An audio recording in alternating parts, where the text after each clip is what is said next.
Hey everybody, this is Rustin with Metalholic magazine and of course The Examiner. With us today, the volatile vegetarian himself, Travis Ryan of Cattle Decapitation. How are you doing, brother? Pretty good. How you doing? I'm doing great. You got a little downtime, huh? Yes. Busy since the very first week of this year, when we were recording our album, and took kind of a while there, and then went right to Europe, and they did the U.S., and now here we are, about to leave sometime, I don't know, next week or something, or 10 days or something like that. All right, you guys just finished up Occupation Domination, and now you're about to head out on the Shockwave tour. Yep. You guys are some sick, busy bastards. Yeah. So. It is what it is. So I wanted to ask you before we get into talking about the new album, given the music and the unique crowd, that the music that you guys play and the unique crowd that you draw, what are some of the strange things you've seen or experienced on tour over the years? Had people, like, I don't know, there's those dudes that, like, want me to do duets with them and stuff like that in the parking lot and shit like that. A guy made me come out to his car and sat there and stared at me while I listened to his album, his band, and demanded my reaction and what I thought. Just some weirdos, Sometimes had this guy who was gay, ask us if each individually, like, went to us systematically and asked us if we were, privately, if we were gay, if we had problems with gays, and if he could have a hug, and we're just like, can't people just be normal? I mean, I don't care if you're gay or whatever, but just don't act like a fucking weirdo when you're doing it. Like, why do you gotta act so weird? There's just dealing with people. That's probably the weirdest part. Seeing what their reactions are, how they digest, I guess, our music. That's a big one to me, is seeing people's opinions of what we do and like because they're the expert. They're the expert. So what they say, that's what they say. That's Bond. So, but I don't know, man. We've seen all sorts of stuff. I've seen Glenn Benton's ampling piercing. I've seen in the middle of our pit there was a human pyramid of about 12 people with a blowtorch at the top. Whatever, all sorts of weird shit. Well, you had a nice segue there anyway, because it is all about the music. You guys just released your newest album, Monolith of Inhumanity, which a lot of people are already hailing as, the best death grind album of the year so far, if not the year period. Certainly sick and brutal as it always is, but surprisingly a little bit more melodic than the stuff you've done in the past. Was that something you intentionally set out to do, or just... I don't think so. I think it's in keeping with the last couple records. Last few. Oh, fuck. Even Sir Man had super melodic parts on it. I think people aren't used to hearing, maybe more melodic vocals in this kind of arena. And that was the main kind of my intention, because I want to pretty much, I'm getting sick of saying this, but I kind of want to push the boundaries of what's acceptable, I guess. Right. And what does that mean? Well, it means doing my best to get it to the point where somebody's about to be like, all right, fuck this. This is pissing off the elitists or whatever. It's always been something we like to do. And it's funny because a lot of the ones that I thought were going to bash the shit out of this album were like, dude, this is the one. You guys finally made a record I can listen to. I was like, what the fuck? I don't understand what anybody wants anymore. I'm increasingly becoming so out of touch with my fellow humans. It's weird. It's weird. It's something I've been thinking about a lot, because there was a time where I was just like, man, I'm really getting down on people, and I don't remember feeling like this before. Just, is it because of the lyrics of them? Am I perpetuating my own hatred for humanity? Does it really need to be like this? So that's just something I've been kind of wrestling with and not really letting up on. I'm pretty much still writing the same shit. I was going to say, because my next question was, what drives the brutality in your music? Yeah. Just, everyday shit. I mean, as far as the music goes, I think we've always just, all of us have been into brutal stuff, and there's trying to marry brutality with coherence, with actual coherent riffs and melody, and why not? I mean, the two don't have to be polar opposites. You can, and I feel I'm glad that we're doing this because people are mistakenly perceiving it as, oh, this is something that's brand new, never been done before. Bullshit, it's been done a million fucking times. It's just, everybody has, over the past 20 years, just grabbed on more of the bells and whistles of music, of death metal. Right. Nothing's playing like, well, there's bands that are starting to come out now, or lately, that are trying to recreate the old death metal sound. But ever since then, it's like people take the technical aspects and they exacerbate that. They take the brutal aspects, they exacerbate that. And they pay only attention to those. And nobody's really, like, using them all together in harmony, in a union. I mean, there's bands that do. I think most of them are the bigger ones, say, like, Dying Fetus or even Suffocation. I mean, some of that, I hear all sorts of melody in some of their shit, and that's, like, some of the most brutal stuff. Well, I don't know. But trying to do something different, something new, and whatever we want to do, and hopefully people will like it. If they don't, well, then I guess we just won't be around for very long. Who knows? Well, we'll see what happens. You guys tapped Dave Otero to produce this time, who coincidentally produced Havoc, whom are about to be on tour with you guys. Why was he your choice this time around? He was someone that Josh has been wanting to work with for a while.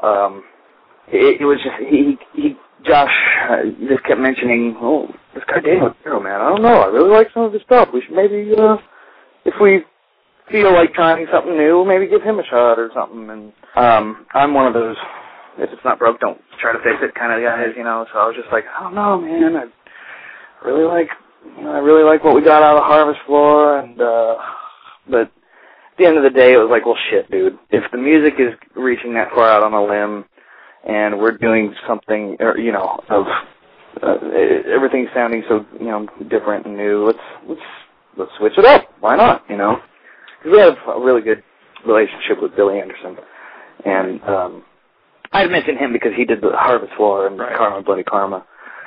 So it was just kind of we got to keep moving forward. That's the one progressive thing, I guess, about us, is that we are willing to think outside the box and move forward with stuff instead of trying to recreate something that we did years ago, or that we hear somebody else doing, or which I see a lot of bands, every almost new band that comes out nowadays, just trying to do whatever the last guy did and just do it heavier or more brutal. This time we're going to add 15 breakdowns instead of the, this guy's 12 and this many bass drops. So we're just trying to just do what we want. And if people like it, cool. If they don't, then my assumptions were probably correct. Well, I mean, the music speaks for itself, but how did you guys work with Dave in the studio? Was it all you'd hoped for? Is it just maybe a one-time thing? No, we'll definitely be going with him again. I don't think we've completely used him. I don't think we've done, I like the new album, don't get me wrong, but I don't think we've created the masterpiece that we could do, and that he is capable of helping us do. And I just, the way because he brought a lot of ideas to the table. We weren't down any riffs or down any songs by any means. I actually went into the studio with one song not written, worth of lyrics, which I've never done. I've always been brutally prepared. But he helped, we wrote for that whole year because we all have real jobs, day jobs and stuff. Right. So he helped, things that we came in there I don't know about this part. It seemed too premature, seems this and that. I don't know. This part doesn't seems like it doesn't jive over here with this one and blah, blah, blah. And he helped, come up with ideas to make things work. And you know, he was the first time that we feel like we had an actual producer because of the amount of input he wanted to have in the stuff. And we, luckily, went there saying, all right, dude, let's throw this fucking thing in his lap and make him do it, which we were also kind of worried about because we were like, are we going to be overwhelming him? Is this even... Turns out we were the most prepared band he's ever had coming through his studio. Which he told us. He said, you guys are the most prepared I've ever seen. And we were just like, what kind of fucking jokers he's been playing with? Well, Metalholic kind of lived there, so, you know, I'm in Denver, so I'm sure, you know, they don't, it's a little bit easier for them. But we had to have everything mapped out, everything ready to go as much as humanly fucking possible. And I don't even think I told the band that I didn't have one song written. I was like, I think on the way out there, I was like, yeah, I'm kind of fucking up here, guys. There's a song I haven't written yet. And that ended up being one of the better ones, Your Disposal. It was one of the more melodic and catchy and definitely one of my favorites, top 2 favorite songs on that album for sure. So, you never know, man. It's just fucking weird, such a weird dynamic. There's so many weird dynamics to doing this and trying to do it right, whatever that means, you know. Well, and of course you had another group of great song titles. I was sort of like looking at it going, maybe we're changing the name of the band to Cattle Decapitation because there's a lot of songs on here that seem to relate to politicians. At least looking. Oh, really? Weird. Well, to me, you know, Gristle Liquor, a living, breathing piece of meat. And I thought, hey, are they talking about Washington or, you know? Yeah. So. No, I have a file that has, like, you know, 60 or so song titles that are constantly being detracted from, taken away, used, and stuff or, you know, I add to it all the time. I type a little note in my phone, I take that, I go home, and I put it in this fucking file full of old song titles. And there's still a ton that I didn't get to use on this record that I really, really want to use, but a lot of things, all this stuff has to, you know, kind of jive, it has to flow, it has to make sense, and it has to happen has to at least appear like it's happened for a reason, because I just don't want to, you know, jumble a bunch of stuff together and hope that it works. You know, there's crafting an album. That's something I kind of learned with Harvest Floor was like, Karma was trying to actually craft an album with a cohesive flow and all that stuff, you know. It's not that easy to do, and it's a very important, it's an integral piece of making an album that's going to stand the test of time, if you ask me. Right. People always ask what your favorite song on an album is, but what I would want to ask you is, lyrically, what's your favorite song on the album? Which lyric did you write for this album that really is the one that sings to you the most? Damn. It's hard to tell because I really love the lyrics to Forced Gender Reassignment, but it's hard to tell because I like the way that the melody of, say, Your Disposal and the words would go, you know, work with the words, and so it's really hard to tell. I would say either Your Disposal, Kingdom and Parents, or you know, lyrically, I think Forced Gender Reassignment's a pretty good one. But no, there's one I'm not thinking of. I'd have to look at the lyrics, man. I have horrible memory. And even though it's stuff that I wrote, and I should know this, but I just, I don't sit there and stare in the mirror all day and look through all the stuff I've done my whole life and then gloat, you know. I just, I can't really remember. But there were a couple where I, like, you know, I'll read them as I'm reading them. I go, God damn, dude, I wish I could just write shit like that all the time, you know. And one thing that makes me happy is that, I was going, every record I go into, because I'm such a defeatist, pessimist, well, not defeatist, but very pessimistic, is going in and starting a new album and just being like, do I still have it? You know, do I still got it? Is this going to be the one that is just like makes everybody go, yeah, the album's good, but the lyrics kind of, he's starting to run out of ideas. So luckily, that's kind of why I keep this file of all these song titles, because it's like I have a resource of ideas, a wealth of ideas that I can go to if I get stumped. But there's a few of the songs that on this album that didn't even come from that list. I'd think of an idea and then I'd go straight to it and start writing it to whatever the new song was. There's a couple of those. So there's still a lot of great stuff to look forward to in the future then, another album obviously. I think so. I would tell you, dude. I would probably tell you, because I'm not one detriment to this band is my mouth. I don't, I have a penchant for the truth, and I'm not into this whole typical band member, metal band member guy where everything's, in print, everything's so amazing and everything's so great. Yeah, dude, we're about to change the world. And no.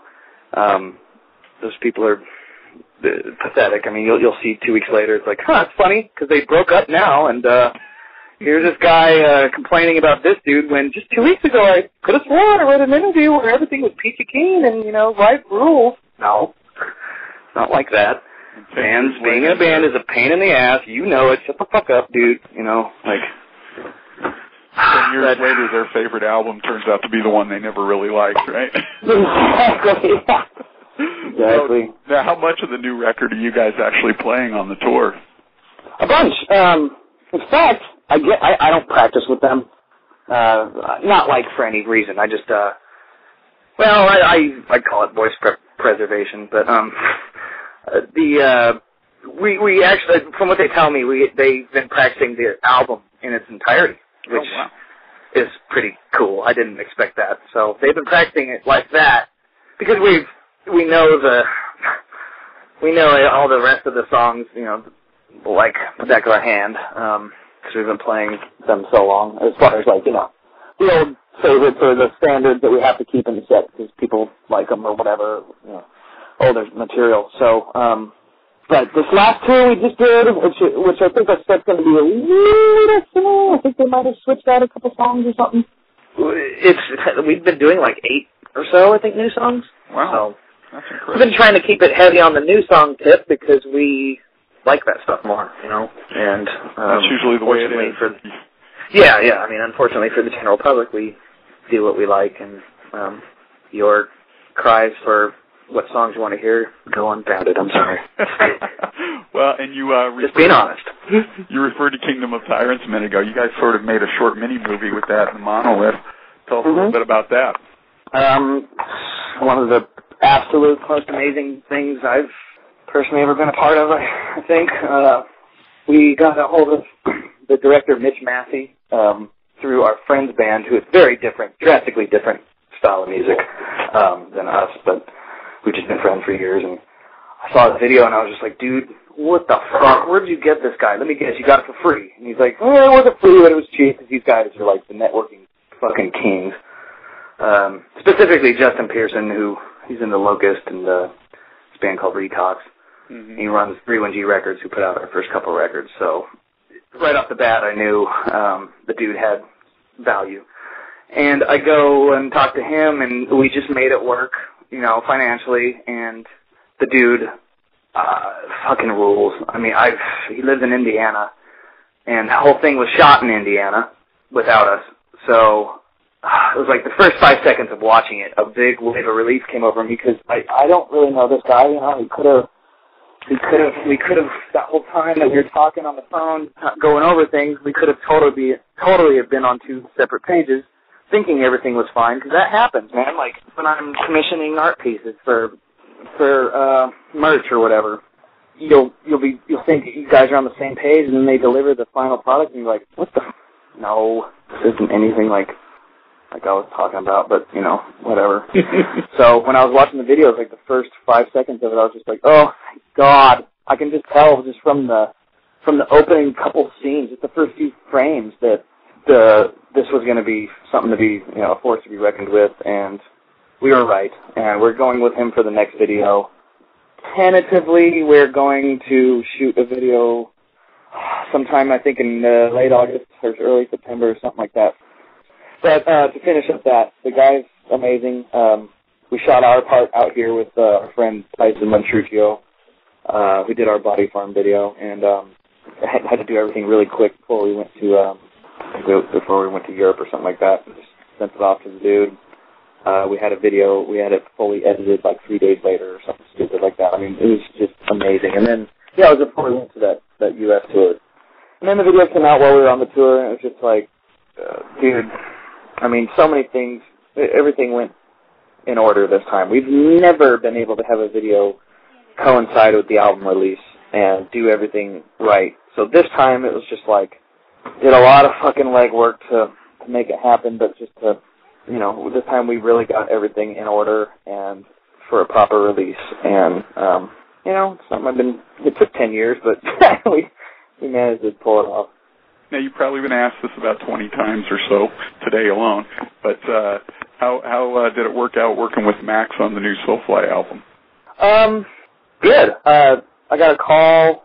I like to go to the swap meet, the flea market and look through everybody's crap, and every weekend. So I was out there like 8 in the morning, and then I get this frantic call from Dave going, dude, Gloria texted me. She got your number, and she wants you to be on the new Soulfly.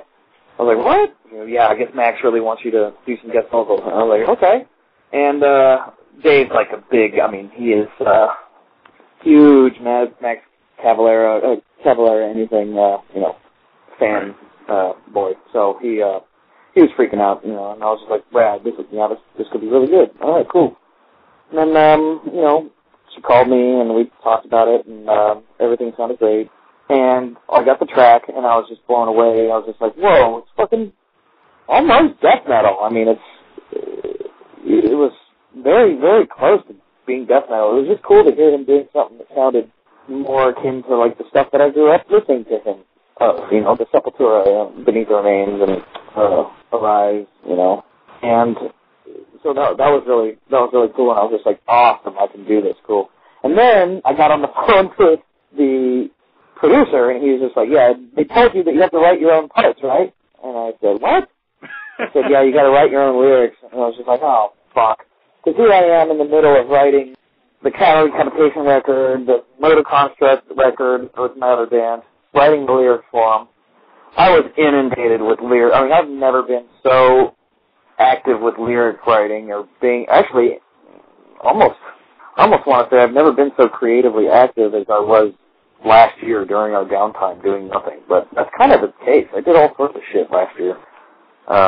This being one of them. But so I was just like, oh God, dude, can I catch a break? But then again, it was just like, what? And he was just like, well, dude, keep in mind, read Max's lyrics, and keep in mind Max is going to be singing the stuff. So don't get too crazy with cadence or phrasing and stuff. Just that's not his style. Kind of keep with the style of this song.